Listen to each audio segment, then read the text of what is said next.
Harikrishna moment Hyderabad group ఆధ్వర్యంలో Kokapet basil foods junior school ప్రారంభమైంది.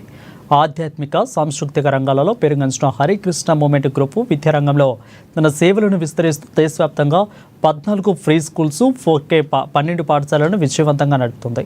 అయితే హైదరాబాద్లో తమ విస్తరణలో భాగంగా కోకాపేట బేసిల్ ఫుడ్స్ జూనియర్స్ అనే ఆధునిక ఫ్రీ స్కూల్ను ప్రారంభించారు.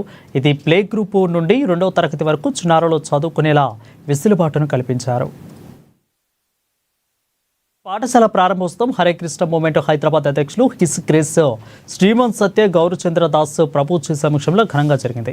ఈ కార్యక్రమానికి ముఖ్య అతిథిగా హాజరైన శ్రీ వివి లక్ష్మీనారాయణ రిటైర్డ్ ఐపీఎస్ మాజీ సిబిఐ జాయింట్ డైరెక్టర్ తన విలువైన సందేశంతో వేడుకకు ప్రత్యేక ఆకర్షణగా నిలిచారు.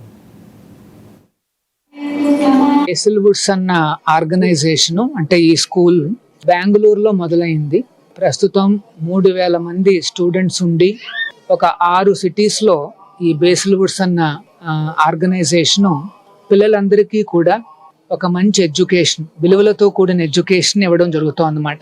హైదరాబాద్లో మన ఉభయ రాష్ట్రాలకు ఈ ఫెసిలిటీని ఎక్స్టెండ్ చేయాలన్న ఉద్దేశంతో ఈ హరికృష్ణ మూవ్మెంట్ ద్వారా 2018 నుండి మేము ఈ స్కూల్స్ ని ప్రారంభించడం జరిగింది. ఇక్కడ మణికొండలో ఒక ప్రీ స్కూల్ మరియు సతాంరాయ్ శంషాబాద్ వైపు ఒక కే ఇంటర్నేషనల్ స్కూల్ని మేము ఏర్పాటు చేసామన్నమాట. సో ఈ రోజున మన చీఫ్ గెస్ట్ గారు జేడి లక్ష్మీనారాయణ గారు వారి చేతుల మీదుగా ఇక్కడ ఇంకొక ప్రీ స్కూల్ ఏర్పాటు చేయడం జరిగింది, కోకాపేట్ బేసిల్ వుడ్స్ జూనియర్ అన్న పేరుతో. సో దీంతో కలిపి ఒక 3 స్కూల్స్ ఇప్పుడు మేము ఏర్పాటు చేశాము.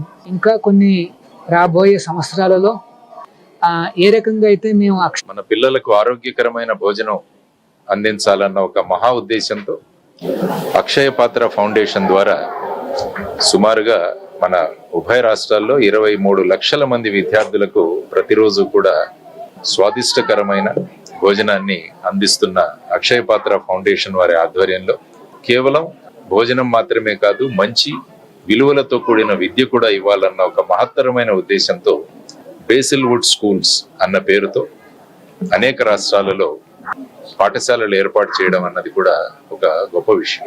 ఇక్కడ ముఖ్యంగా హరికృష్ణ మూమెంట్ ఫౌండేషన్ ద్వారా ఈరోజు కోకాపేటలో బేసిల్ వుడ్ జూనియర్ స్కూల్ ప్రారంభించడం చాలా గొప్ప విషయం. అంటే ఇప్పుడు కేవలం అనేక పాఠశాలలు కేవలం చదువు మాత్రమే చెప్పబడుతుంది. మనకు కావాల్సింది చదువుతో పాటు సంస్కారం, విద్యతో పాటు వినయం. కాబట్టి ఎప్పుడైతే చదువు అన్నది విలువలతో కూడి ఉంటుందో అప్పుడు ఒక నిజమైన పౌరుడు తయారవుతాడు భారతదేశం. అందువల్ల ఈ